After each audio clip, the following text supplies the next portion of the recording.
अब से चंद घंटे बाद तहरीक इंसाफ और नून लीग के दरमियान एक बड़ा मार्का होने जा रहा है। दोनों जमातें कल एक बार फिर NA-75 डस्का के ज़िमनी इलेक्शन में आमने सामने आएंगी। हालांकि यह कौमी असेंबली की सिर्फ एक नशिस्त है, मगर इस वक्त ये एक नशिस्त पूरे मुल्क की सियासत का मरकज बनी हुई है। जो पार्टी जीतेगी वो इस जीत को सिर्फ एक सीट की जीत नहीं बल्कि मुल्क की आवाम की राय के तौर पर पेश करेगी। इस सब की वजह इस हल्के में 19 फरवरी को होने वाला इलेक्शन और इसके नतीजे में सामने आने वाले हालात वाक़यात हैं, क्योंकि उस रोज ज़िमनी इलेक्शन के दौरान हल्के में कई मसाइल सामने आए थे। अमन अमान की सूरत हाल खराब हुई थी, 20 प्रिजाइडिंग अफसरान गायब हो गए थे, हवाई फायरिंग के वाक़यात रिपोर्ट हुए थे, 2 अफराद की जान चली गई थी और इलेक्शन प्रोसेस को स्लो करने के इल्जाम भी लगे थे।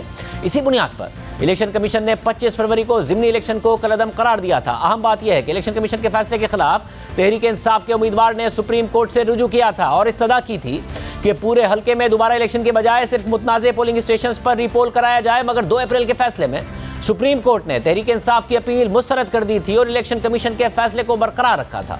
नून लीग और तहरीक इंसाफ दोनों के लिए कल एक बड़ा दिन है। दोनों ही जमातें कामयाबी हासिल करने के दावे कर रही हैं, मगर आज नून लीग की उम्मीदवार सैयदा नौशीन इफ्तिखार ने चीफ इलेक्शन कमिश्नर को 2 खत लिखे हैं। एक खत में उन्होंने डस्का की मेन शाहराहों पर कैमरे ना लगने की शिकायत की है और दूसरे खत में उन्होंने लिखा है कुछ प्रिजाइडिंग अफसरान को हमारे मुखालिफिन ने बोगस वोट डालने का टास्क दिया है।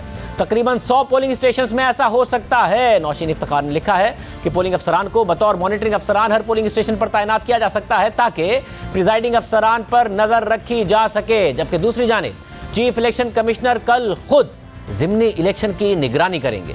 इस सब पर बात करेंगे। हमारे साथ मौजूद हैं तहरीक इंसाफ के रहनुमा उस्मान डार और नून लीग के रहनुमा राना सनाउल्लाह। आप दोनों का बहुत शुक्रिया। राना सनाउल्लाह साहब, अब मुतमईन है नून लीग, साथ ही आप दोनों इसी में ये चाहूँगा कि आप बताएं कि अपने अपने वर्कर्स को कहा है कि कल अमन रखा जाए ताकि वोटिंग पुरअमन तरीके से हो सके।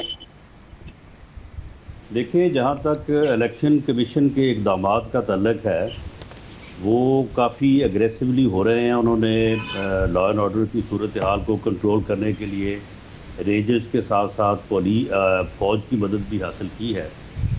और अब 10 तारीख को यानी कल सुबह पता चलेगा कि वहाँ पे सिक्योरिटी फोर्सेस जो हैं वो अमन व अमान कायम रखने में किस हद तक जो है वो अपना इफेक्टिव रोल अदा करती हैं।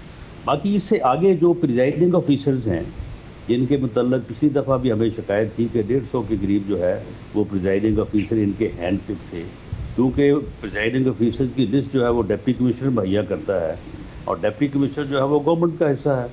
और इसी तरह से उनमें से 20 लोग जो थे उनको अगवा नहीं किया गया था, बल्कि वो खुद ही इन्हीं के बंदे थे। उन्हें कहा गया था कि भाई आपने अपना साजो सामान ले के तो आगे फलां जगह पे आ जाना है और वहाँ पे बैठेंगे।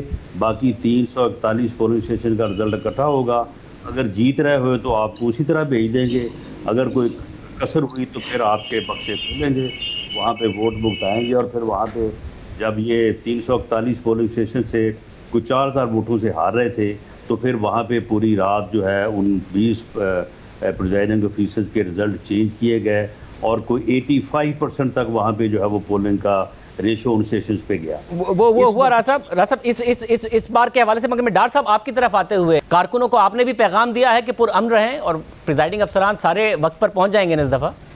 मैं शाहजेब एक जो आपने इंट्रो में बात की नौशीन इफ्तिखार साहिबा की, मैं उस पर ज़रूर बात करना चाहूँ। देखिए, आज लेटर लिखते ना कि कुछ पोलिंग स्टेशंस के ऊपर वोट डाल दिए जाएंगे और अभी से जो कि कल इनको अपनी एक मतवक्को शिकस्त मैं समझता हूँ नज़र आ रही है नौशीन इफ्तिखार साहिबा को, शायद इसलिए उन्होंने ये एक लेटर लिख के पहले ही इलेक्शन को मुतनाज़ा बनाने की कोशिश की है।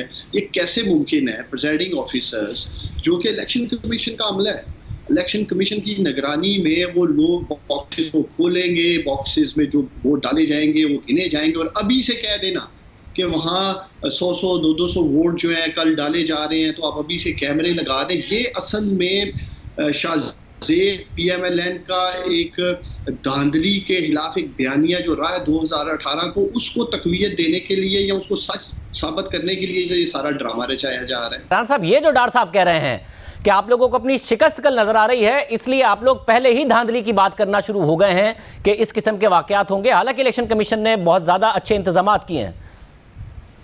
इलेक्शन कमीशन ने बहुत अच्छे इंतजाम किए हैं, इसमें कोई शक नहीं है, लेकिन इलेक्शन कमीशन ने 19 फरवरी को भी इंतजाम को इतने बुरे नहीं किए थे लेकिन जो प्रिजाइडिंग ऑफिसर्स हैं ये इलेक्शन कमीशन का अमला नहीं है, ये वही स्कूलों के हेड मास्टर्स हैं या कॉलेज के लेक्चरर्स हैं जो कि ग्रेड 17 और 18 के मुलाजिम हैं। और राना साहब हमेशा यही होता है, मगर राना साहब हमेशा यही होता है ना, जब आपकी 10 साल हुकूमत थी पंजाब में बाई इलेक्शन ऐसे ही तो होते थे, और कैसे होते हैं? जी बिल्कुल ऐसे ही होता था, लेकिन ये तजवीज़ भी इलेक्शन कमीशन के ज़ेरे गौर है कि कम से कम प्रिजाइडिंग ऑफिसर्स की हद तक जो है वो अमला इलेक्शन कमीशन का अपना होना चाहिए। और इस सिलसिले में गालबन कोई बात चल भी रही थी, आज से कोई 1.5 साल पहले ये मामला आया था कि वहाँ पे इलेक्शन कमीशन को प्रिजाइडिंग ऑफिसर्स की हद तक जो है वो अपने लोग जो है वो लाने चाहिए, उनकी एनरोलमेंट भर्ती उनकी करनी। मगर राना साहब फिर इसका मतलब है कि कल अगर आप लोग हार गए तो फिर आप फिर कहेंगे प्रिजाइडिंग अफसरान ने कुछ कर दिया? नहीं, मामला ये है कि प्रिजाइडिंग ऑफिसर जो है वो अपनी जिम्मेदारी जो है वो पूरी दयानतदारी से और इलेक्शन कमीशन और पाकिस्तान की हदायत के मुताबिक अदा करें। वो हुकूमती जो तर्जमान वहाँ पे बैठे हैं या हुकूमती लोग बैठे हैं, जिस तरह से पिछली दफ़ा उन्होंने उनको जो कहा वो करते रहे। उन्होंने कहा कि आ जाओ फलाम फार्म हाउस, वहाँ पे चले गए, बैठ जाओ, बैठे रहे, थैले खोलो, ठप्पे लगाओ, 85% जो है वो पोलिंग दिखाओ और उसके बाद रिजल्ट दे के जो है वो उसके पास रिटर्निंग ऑफिसर के पास चले जाओ। तो हमारा ये मामला जो है, हम ये प्रिजाइडिंग ऑफिसर को ही स्ट्रेंथन कर रहे हैं ताकि उनके ऊपर अगर किसी किस्म का दबाव है, अगर उनको किसी किस्म की जो है वो गलत बात के लिए कहा जाए तो वो इस बात से इनकार करें। अब देखें ना, ये सुबह जो है वो SOPs का बहाना लगाएं, वहाँ पे लोगों को 6-6 फुट के फासले पे खड़ा करें, फिर डस्का शहर में जहाँ पे पिछली दफ़ा इन्होंने हर पोलिंग स्टेशन के बाहर फायरिंग करके इस बात को इंश्योर किया कि वहाँ पे पोलिंग ना हो। ये सारी एप्रीहेंशन तो हैं, ये सारी डार साहब ये एप्रीहेंशंस हैं। आप पूरी कोशिश करेंगे कि बाकायदा तौर पर कल वोटर टर्नआउट कम ना हो, गो स्लो की पॉलिसी ना हो, जो पिछले इलेक्शन में इंतजामात थे वो इल्ज़ामात थे वो इल्ज़ामात ना आ रहे हों, प्रिजाइडिंग अफसरान का रवैया वो ना हो? देखिए शाहजेब, एक तो मुझे खुशी है कि आपके प्रोग्राम में भी राना सनाउल्लाह और फिर नौशीन इफ्तिखार जो इनकी उम्मीदवार है, इन्होंने अभी से ही बड़ी चालाकी के साथ शोर डालना शुरू कर दिया कि अगर PMLN कल हार गई तो धांधली हुई है, और अगर PMLN जीतेगी वही इलेक्शन फेयर एंड फ्री होगा इस मुल्क में, और इलेक्शन जो भी ये हारेंगे वहाँ धांधली हो जाती है। देखिए दो चीज़ें बड़ी अहम हुई हैं शाहजेब पिछले 50 दिनों में। एक तो ये इलेक्शन दूसरी दफ़ा होने जा रहा है डस्के में 50 दिनों में, लोगों को एक दफ़ा फिर घर से बाहर निकलना है। अगर आपके रिपोर्टर हैं डस्का में इस वक्त तो आप उनसे पूछें, कोई माहौल नहीं है इस वक्त शहर में और हल्के में इलेक्शन वाला जो बाय इलेक्शन में होता है या जनरल इलेक्शन। मैं ब्रेक के बाद पूछ लेता हूं रिपोर्टर से, और मैं उमर एजाज से पूछ लेता हूं जिनका आपने पिछली दफा भी हवाला दिया था। मगर आप जीतेंगे कैसे? इसलिए कि लो टर्न आउट होगा, इस पर आप उम्मीद लगाए हुए हैं? क्यों, क्या बदल गया है 50 दिन में कि आप जीत जाएंगे? देखिए मैं आपको बताता हूँ। देखिए दूसरी चीज, पिछले 50 दिन में इसके कोई शक शुबा नहीं है, कोरोना भी फैला है, कोरोना के नंबर्स आपके सामने हैं। अब कल जो मैं समझता हूँ इलेक्शन है, ये दोनों जमातों के लिए चैलेंज होगा। दोनों जमातों में से जिस जमात का वर्कर और सपोर्टर अपने गली मोहल्ले और पोलिंग स्टेशंस पे वोटर को लाने में कामयाब होगा, कल वही जमात इलेक्शन जीतेगी। और अगर टर्नआउट अगर डॉक्टर साहब टर्नआउट ज्यादा हुआ तो आप जीतेंगे या हारेंगे? कम टर्नआउट हुआ तो क्या होगा? आप क्या टारगेट कर रहे हैं? देखिए पिछली दफा 2 लाख के करीब टर्नआउट था वोटर का, तो जो हार जीत हो रही थी वो 5-7 हज़ार वोट पे ही हो रही थी। अब कल यही देखना है कि कोरोना वबा की वजह से अगर वोटर बाहर नहीं आता है, उस सूरत में अगर ये कल को कहेंगे जी हमने कोई ड्रामा कर दिया, या जी 6 फुट 8 फुट जो भी आपके प्रोग्राम में राना सनाउल्लाह जो है दहाइयाँ दे रहे हैं जी कि हमारे साथ कल ये हो जाएगा, कोरोना SOPs आ जाएंगे, अगर वोटर खुद ही इस खौफ से बाहर नहीं निकलता और ये हार जाते हैं, तो ये क्या हमें इल्जाम देंगे कि जी हमने कोई ड्रामा किया है या हमने स्लो पोलिंग कराई है? राज साहब आपको राज साहब ज्यादा टर्नआउट होगा तो शायद आपकी जीत के इम्कानात कुछ हों, और ज़्यादा टर्नआउट के हवाले से क्या आपके खदशात हैं या आपके अपने वोटर सपोर्टर में इस वक्त वो अग्रेशन नहीं नज़र आ रहा है जो डॉक्टर साहब कह रहे हैं कि इलेक्शन का वो माहौल नहीं है जो पहले था? नहीं, हमारे वोटर्स में, हमारे वर्कर्स में बड़ा अग्रेशन है, बड़ा जोश है, बड़ा जज्बा है, और अगर ज़्यादा टर्नआउट हुआ तो हमारी कामयाबी जो है वो ज़्यादा मार्जिन से होगी। इन्होंने जो ये ड्रामा इन्होंने करना है, ये कहते हैं जी ये दुहाई दे रहे हैं। नहीं, दुहाई नहीं हम दे रहे, हम आपको ये बता रहे हैं कि आपके इन ड्रामों को जिनका जिक्र मैं कर रहा हूँ, इनको रोकने की भी हमने स्ट्रेटजी बनाई हुई है। अगर आप लो टर्नआउट की कोशिश करेंगे, अगर आप प्रिजाइडिंग ऑफिसर के जरिए से एक एक कॉपी डालने की कोशिश करेंगे। ये कॉपियां आपकी पिछली दफ़ा जो है वो पकड़ी भी गई हैं, वज़ीराबाद में भी पकड़ी गई हैं। तो ये सारी चीज़ों का हमने बंदोबस्त किया हुआ है। हम अपने वोट के ऊपर पहरा देंगे। पिछली दफ़ा भी लोगों ने अपने वोट के ऊपर पहरा दिया है, तो तभी जो है ये वोट चोरी जो है वो पकड़ी गई है। कल सुबह जो है, कल इंशाअल्लाह ताला अगर आपने वोट चोरी ना की तो आप हारेंगे, और अगर वोट चोरी की तो वोट चोरी आपकी पकड़ेंगे हम, जीतने नहीं देंगे आपको। डॉक्टर साहब, ये हार आपके मुकद्दर में लिखी जा चुकी है। ये डॉक्टर साहब, अगर आपने इस्तीफा दे दिया है ना इस मर्तबा, तो दोबारा आपको हलफ उठाने की या दोबारा नोटिफिकेशन की जरूरत नहीं महसूस होगी। डॉक्टर साहब अभी सुने हौसले के साथ। देखिए राना सनाउल्लाह खुद कह रहे हैं कि अगर हम हार गए तो धांधली होगी, पीटीआई सिर्फ वोट चोरी वो कह रहे धांधली से जीतने नहीं देंगे आपको। वो ये कह रहे हैं कि हमने इंतजाम पूरे किए हुए नहीं देंगे। ये कहते हैं हमने इंतजाम कर रखे हैं, हमने स्ट्रेटजी बना रखी है। राना साहब वही स्ट्रेटजी जो आप पिछली दफा जत्थे लेके आए थे, जो आप मसल्ला अफराद NA-75 डस्का में लेके आए थे, कल अगर राना सनाउल्लाह दोबारा जत्थों के साथ शाहजेब यहाँ आएगा तो हालात खराब होंगे। मैं अभी आपके प्रोग्राम में कह रहा हूँ, और मैं चीफ इलेक्शन कमिश्नर से मुतालबा करता हूँ, ये PMLN के जितने गुंडे हैं कल इनके ऊपर कड़ी नजर रखी जाए ताकि ये हालात खराब ना करें। राना साहब आप दूर रहेंगे कल इलेक्शन प्रोसेस से? जी शाहजेब, मैं चीफ इलेक्शन कमिश्नर को जो रिक्वेस्ट की है डार साहब ने, मैं चीफ इलेक्शन कमिश्नर को भी और डार साहब को भी यकीन दहानी कराता हूँ कि मैं इंशाअल्लाह ताला ना पिछली दफ़ा कोई जत्था लेके गया था, ना पिछली दफ़ा मेरे साथ कोई मुसल्लह आदमी थे, ना इस मरतबा होंगे। लेकिन मैं ये चीफ इलेक्शन कमिश्नर से ज़रूर अपील करूँगा कि कोई PTI का गुंडा जो है वो किसी पोलिंग स्टेशन में ना घुसे, वैसे हम देख रहे हैं इलेक्शन कमीशन के ऊपर बहुत दाखिल ना होने दिया जाए। बहुत बड़ी जिम्मेदारी इलेक्शन कमीशन के ऊपर इस वक्त डस्का में अपना जो पोलिंग कैंप है वहां पे बैठे PTI के लोग बैठे, मुस्लिम लीग नून के लोग बैठे, लेकिन पोलिंग स्टेशन के अंदर किसी को जाने की जो है वो इजाजत ना दी। आप दोनों का बहुत शुक्रिया। उमर एजाज, नुमाइंदा जियो न्यूज़ डस्का हमारे साथ होंगे। डस्का में माहौल इस वक्त क्या है, बात करेंगे एक ब्रेक के बाद। नुमाइंदा जियो न्यूज़ डस्का उमर एजाज हमारे साथ मौजूद है। उमर एजाज बहुत शुक्रिया। पिछली दफा भी आपने बड़ा तफसील से कवर किया था, इस दफा सिक्योरिटी के इंतजाम कैसे हैं, माहौल क्या है हल्के में? सिक्योरिटी के हवाले से यहाँ पर फुल प्रूफ इंतजाम किए गए हैं।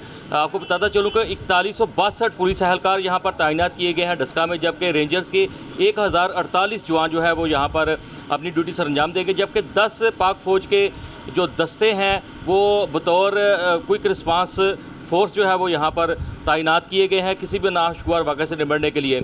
अगर मैं बात करूँ 19 तारीख की, तो 19 तारीख को इस तरह के सिक्योरिटी के फुल प्रूफ इंतजाम हमें देखने को नहीं मिले। प्रिजाइडिंग अफसर से उनके साथ जो अपना जो पोलिंग का सामान जो है लेकर जा रहे हैं गाड़ी में, उनके साथ 2 रेंजर्स के एहलकार और 2 ही पुलिस एहलकार साथ अपनी जो है ड्यूटी सर अंजाम दे रहे हैं। उनकी सिक्योरिटी में उनको भेजा गया और उनकी सिक्योरिटी में ही उनको वापस यहाँ पर RO दफ्तर लाया जाएगा। रेंजर जो है वो अभी से ही गश्त करना शुरू हो गई है शहर भर में। शहर की मेन शाहराहों पर हमें रेंजर्स और पुलिस की जो है गाड़ियाँ नज़र आ रही हैं जो गश्त कर रही हैं। इसके साथ साथ जो पोलिंग स्टेशन है, पहले 26 पोलिंग स्टेशन हसास तरीन थे, अब उसे उनकी तादाद बढ़ाकर 47 पोलिंग स्टेशन जो है हसास तरीन करार दे दिए गए हैं, जिन पर CCTV कैमरे भी नस्ब किए गए हैं। तो उस्मान डार साहब बात कर रहे थे ज़रा हल्के के माहौल के हवाले से, इलेक्शन का माहौल है, वोटर्स चार्ज हैं दोनों तरफ से?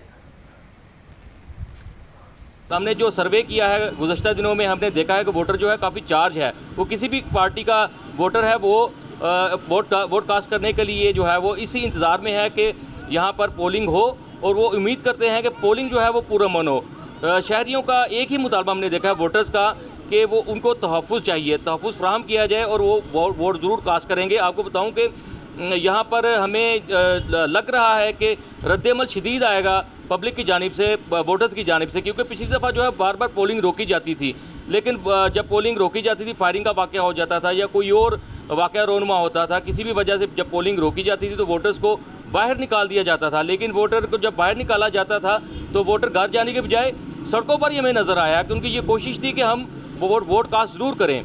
तो इसको मद्देनज़र रखते हुए हमने देखा है कि वोटर काफ़ी चार्ज है और इस दफ़ा शदीद रद्द-ए-अमल देंगे अपना और वोट ज़रूर कास्ट करें। टर्न आउट हमें ज़्यादा मिलेगा।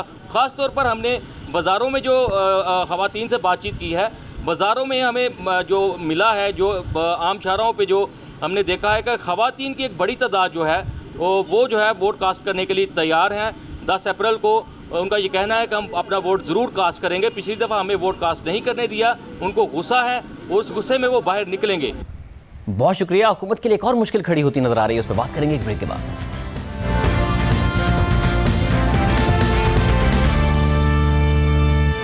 जहांगीर तरीन के मामले में बात अब आगे बढ़ गई है। एफआईए की कार्रवाइयों में तेजी आ रही है, साथ ही जहांगीर तरीन की सियासी सरगर्मियां भी बढ़ गई हैं। एक तरफ एफआईए के सामने पेशियां हो रही हैं और आज एफआईए ने जहांगीर तरीन, उनकी अहलिया और बेटे के 36 अकाउंट्स फ्रीज कर दिए हैं। दूसरी तरफ जहांगीर तरीन तहरीक इंसाफ के अरकान कौमी और सूबाई असेंबली से मुलाकातें कर रहे हैं। आज भी लाहौर में जहांगीर तरीन के घर पर डिनर हुआ। जियो न्यूज़ के ज़राए के मुताबिक जहांगीर तरीन के डिनर में तहरीक इंसाफ के 8 अरकान कौमी असेंबली, 2 सूबाई वुज़रा और 4 सूबाई मुशीरों समेत 21 अरकान पंजाब असेंबली ने शिरकत की है।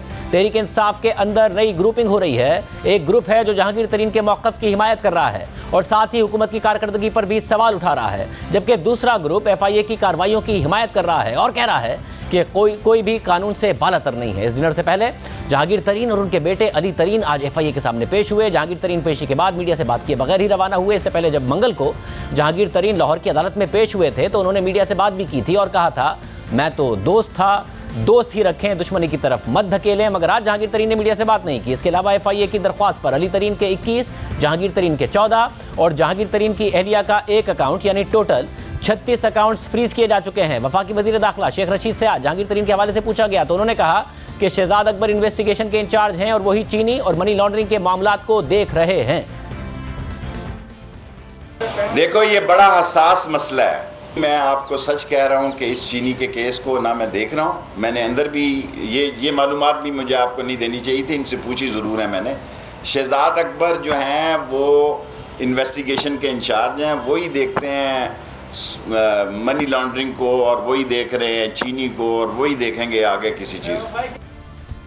शहजाद अकबर मुशीर दाखिला हैं, मगर दिसंबर में जब शेख रशीद को वजीर दाखिला बनाया गया था और उनसे पूछा गया था कि एफआईए क्या उनके मातहत होगा, इख्तियारात क्या होंगे, शहजाद अकबर भी हैं, तो उन्होंने क्या कहा था, जरा सुनिए। कोई किसी को इख्तियारात ट्रांसफर नहीं करता, लेने पड़ते हैं। This is the difference. मैंने कहा ना मैं SSS लीडर हूँ, 3S, short, sweet and smart. जो मेरा महकमा है, जब तक इमरान खान और अल्लाह का हुक्म और इमरान खान का फैसला, वो मेरा ही महकमा है। जब शेख रशीद वजीर दाखिला होगा, नैब भी होगी, दाखिला भी होगा, सारे अदारे होंगे और एफआईए भी होगी और मैं पूरा वजीर होऊंगा इंशाअल्लाह ताला। अब एफआईए की कार्रवाइयों में तेज़ी आ गई है और शेख रशीद कह रहे हैं कि शहजाद अकबर को इस हवाले से पता है। हमारे साथ सीनियर साहब और तजियाकार हामिद मीर साहब मौजूद हैं, साथ ही अब्दुल हई दस्ती साहब हमारे साथ हैं जो मुशीर भी हैं वज़ीर आला पंजाब के। आप दोनों का बहुत शुक्रिया। दस्ती साहब, आज का डिनर, काफ़ी लोगों की शिरकत, क्या पैगाम है? क्योंकि जो आप लोगों ने पिछली दफ़ा पैगाम दिया उसके बाद तो कार्रवाइयाँ और तेज़ हुई, 36 अकाउंट्स फ्रीज हो गए जहांगीर तरीन साहब के। बेसिकली जो हमारा आज ही था 21 MPs से हम और MLAs से, तो हम लोगों ने सारों का मुत्तफिका तौर पर यही मौक़िफ़ था कि पार्टी को एक साजिश के तहत कमजोर किया जा रहा है। एक साजिश हो रही है पार्टी के खिलाफ और हमने विद इन पार्टी रह के हमने ये जो साजिश है इससे हमने आगाह करना है प्राइम मिनिस्टर को और उनको बताना है कि ये देखें ना, जानबूझ के ये लोग टारगेट कर रहे हैं तरीन साहब को, क्योंकि मैं समझता हूँ कि ये लोग समझ रहे हैं कि तरीन साहब ये दिस इज द लास्ट रुकावट। अगर तरीन साहब को अब हम हटा देते हैं तो पीटीआई बिल्कुल खत्म हो जाएगी। तो इसके लिए मैं समझता हूँ कि जो भी पीटीआई के साथ मुखलिस है इस टाइम, वो तरीन साहब का पीटीआई की खातिर साथ दे रहा है। मगर दस्ती साहब, अगर इमरान खान को पैगाम देना है वजीर आजम को तो वजीर आजम को दें। आप जहांगीर तरीन साहब के डिनर में गए हैं और आपको 2-3 दिन हो गए हैं ये बयानात देते हुए। वजीर आजम आपसे खुद कॉन्टैक्ट कर लेते। शेख रशीद अहमद साहब ने कह दिया शहजाद अकबर ये मामला देख रहे हैं। शहजाद अकबर साहब कोई काम कैसे करेंगे बगैर इमरान खान साहब की मर्जी के? हमारे शहजाद अकबर से कोई वो नहीं है। देखिए, हमने शहजाद अकबर कौन है, वो शहजाद अकबर, ये नए लोग आ गए हैं जो टारगेट कर रहे हैं जानबूझ के। और ये मैं कह रहा हूँ आज आपको बरमला कह रहा हूँ कि ये लोग पीटीआई का बर्बादी का सबब बन रहे हैं। अच्छा, मगर वो स्पेशल असिस्टेंट वजीर आजम के हैं, मुशीर दाखिला भी वजीर आजम ने लगाए हुए हैं, तो वजीर आजम के कहे बगैर तो नहीं कर रहे हैं। तो क्या वजीर आजम इस वक्त पार्टी की तबाही का बाइस बन रहे हैं? आप ये जो बेचैनी पैदा जा रही है पार्टी के अंदर, यही तो है कि हम आगाह करना चाह रहे हैं इमरान खान साहब को कि ये जो कुछ हो रहा है ये ठीक नहीं हो रहा। हमारा जो आज का ये जितने भी ये ना समझे 31 से ज्यादा MPs आ रहे हैं और लोग भी तैयार बैठे हैं, सिर्फ हम उनको दिखाना चाह रहे हैं कि ये हकीकत है। देखिए, बैठ के कन्विंस करने वाली बात है, पहले हमारी बात सुने। जो देखिए इस चीज के मगर फिर आगे क्या करेंगे आप? आगे क्या करेंगे? आप कह रहे हैं और भी लोग मौजूद हैं, बात ये है क्या करेंगे? क्योंकि कार्रवाइयां तो और तेज हो गई। हमारे नजदीक बैकबोन ऑफ दिस पार्टी, ठीक है। वजीर आजम के नजदीक नहीं है, वजीर आजम के नजदीक नहीं है, वो कार्रवाई कर रहे हैं, फिर क्या करें? नजदीक भी है। इंशाल्लाह जब बैठेंगे, और मुझे पूरी उम्मीद है कि इंशाल्लाह अनकरीब इनकी मुलाकात होगी जहांगीर तरीन की और प्राइम मिनिस्टर की, और इसके अंदर वो अपना जितना मौक़िफ़ हो वो पेश करेंगे। मगर 15-20 दिन पहले तक इनकी बातचीत थी, वजीर आजम ने कता ताल्लुक कर लिया है, तो क्या करेंगे वजीर आजम ने? और फिर ये एक्शन शुरू हो गया है, तो आप लोग क्या करेंगे? आपका क्या लाएअमल होगा? बिहाइंड द सीन बातें हैं ना। अब तो अगर कोई चीज होगी तो ओपनली होगी, क्योंकि अब हम जितने भी एमपीएस थे, हम एक सारे मुतफिका तौर पे एक यादाश्त पेश कर रहे हैं, रिक्वेस्ट दे रहे हैं प्राइम मिनिस्टर साहब को कि आप काइंडली हमें टाइम दें, और हम जो है थोड़ा सा हम करना चाह रहे हैं इस सिलसिले में बात। और ये जितने भी आज एमपीएस और एमएनए थे, हम सब ने साइन करके एक रिक्वेस्ट भेजे प्राइम मिनिस्टर साहब को, और हमें पूरा यकीन है कि इंशाल्लाह प्राइम मिनिस्टर साहब हमें टाइम भी देंगे। बिल्कुल नहीं चाह रहे, देखिए अगर वो और अगर नहीं मिले वजीर आजम तो भी हम तो करते रहेंगे। देखिए जी, अब ये तो नहीं है कि चुप होके तो नहीं बैठ सकता ना बंदा। तो मतलब आप हमें तनकीद आप पार्टी पे तनकीद करेंगे, पार्टी की कारकर्दगी पे तनकीद करेंगे, तरीन साहब के साथ खड़े होंगे, पार्टी से निकाल दिए गए तो? देखिए, पार्टी मजबूत होगी तो हम मजबूत है। जो आज के हालात हैं वो ठीक नहीं है, हम सही सीमत में नहीं जा रहे, गुड गवर्नेंस बिल्कुल नहीं है। देखिए, मैं उस दिन भी कहा है कि मौके हर बंदे का है। अगर आप किसी तौर बंदे को इंफरादी तौर पर मिलेंगे तो मैं बड़े दावे से कह रहा हूँ कि उसके वही व्यूज होंगे जो बात मैं कर रहा हूँ। लेकिन कुछ लोग डरते हैं, कुछ लोग बेचारे चुप करके बैठे हैं, लेकिन दिली तौर पे कोई बंदा मुतमईन नहीं है। साहब बहुत शुक्रिया। अब्दुल दस्ती साहब हमारे साथ मौजूद थे। अब्दुल साहब, ये किस तरफ जा रही है सिचुएशन? ये वजीर आजम साहब टाइम मांग रहे हैं, पिछली दफा भी इन्होंने बड़ा एतराज़ किया था, मगर कार्रवाइयाँ और तेज हो गई, अकाउंट्स और फ्रीज हो गए, ये क्या हो रहा है आपके ख्याल में? देखें, ये सारे लोग ये कहते हैं कि हम वजीर आजम को सूरत हाल की नज़ाकत और संगीनी से आगाह करना चाहते हैं। साजिश हो रही है पार्टी के खिलाफ, हम वजीर आजम को मिल के बताना चाहते हैं कि साजिश हो रही है। लेकिन इन सबको अच्छी तरह पता है कि जहांगीर तरीन साहब के खिलाफ जो कुछ भी हो रहा है वो वजीर आजम साहब की मर्जी से और उनकी मंजूरी से हो रहा है। वजीर आजम साहब अगर चाहें कि कोई कार्रवाई ना हो जहांगीर तरीन के खिलाफ, तो वो नहीं हो सकती। अब ये कहते हैं कि जनाब हमने जहांगीर तरीन साहब के साथ मिलकर और हम तमाम एमएनएज और एमपीएज ने वजीर आजम के साथ मुलाकात करनी है और हमने मुलाकात की दरख्वास्त की है। ये बात इनकी दुरुस्त है, और आज भी जो जहांगीर तरीन साहब के डिनर में जो साथी उनके मौजूद थे, उनमें से कुछ लोगों से मेरा राब्ता था, मेरी उनसे बात हुई। उनमें से एक अहम तहरीक इंसाफ के जो रहनुमा हैं, उनकी आज वजीर आज़म इमरान खान साहब से भी मुलाकात हुई, और वाकई उन्होंने भी मुझे यही बताया कि हम कोशिश कर रहे हैं कि रिकॉन्सिलिएशन हो जाए, कि मुफाहमत का रास्ता निकल आए।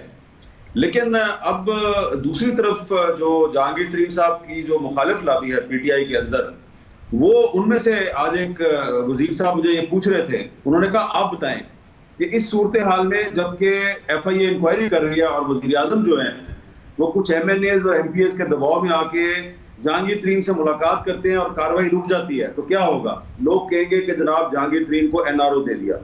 तो ये जो कुछ भी हो रहा है ये वजीर आज़म साहब ही के हुक्म पर हो रहा है, और वजीर आज़म ने ये इतना बड़ा इनिशिएटिव इसलिए लिया है कि जो अपोजिशन अलायंस है PTM, उसके अंदर इख्तलाफात पैदा हो गए हैं, दो बड़ी पार्टियां आपस में लड़ रही हैं। वजीर आज़म को कोई अब खतरा नहीं है, ना कौमी असम्बली के अंदर, ना ही पंजाब में उनको कोई खतरा है। और आप देखेंगे कि आने वाले दिनों में वजीर आज़म साहब जो हैं वो सिर्फ जहांगीर तरीन नहीं बल्कि और भी बहुत से लोग जो हैं जिनका ताल्लुक हुक्मरान जमात से होगा, उनके खिलाफ बहुत खुलकर कार्रवाई करेंगे, क्योंकि उनको प्रॉब्लम नहीं है कोई भी। मगर और हामिद साहब क्या ये जो डिनर किया है तरीन साहब ने, ये पैगाम क्या है? क्या तरीन साहब बगावत कर सकते हैं? और करेंगे तो डिनर पे तो आ गए, क्या बगावत में भी साथ खड़े होंगे? हुक्मरान जमात से कोई इतना इख्तलाफ लेगा आगे तक बढ़ के?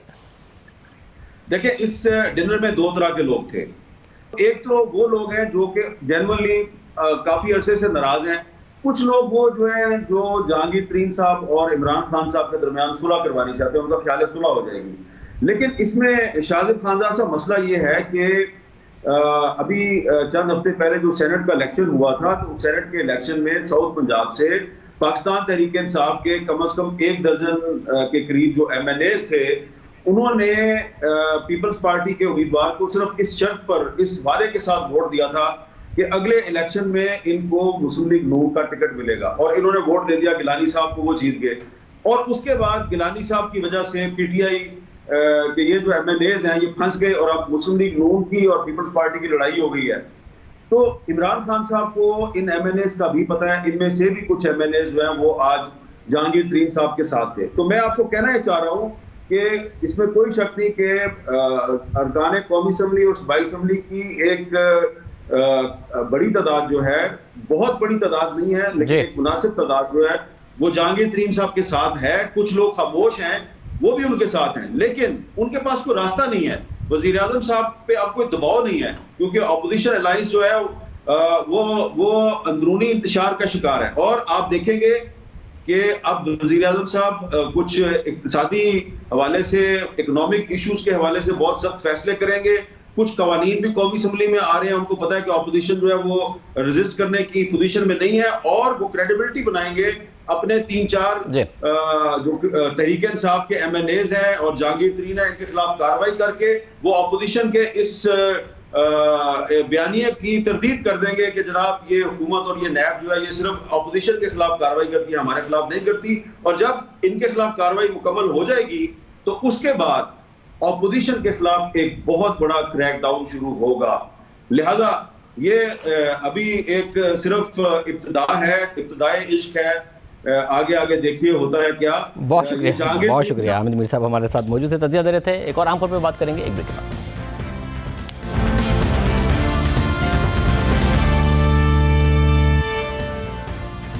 IMF से प्रोग्राम बहाली के लिए हुकूमत ने क्या क्या शराइत मानी हैं, उसकी तफसीलात सामने आ गई हैं।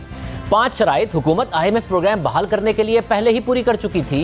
बिजली की कीमतों में इजाफा कर चुकी थी, मगर मजीद 11 शराइत पूरे करने का वादा किया गया है। और ये शराइत टैक्स, बिजली और पेट्रोल की कीमतों में बेपनाह इजाफों की तस्दीक कर रही हैं।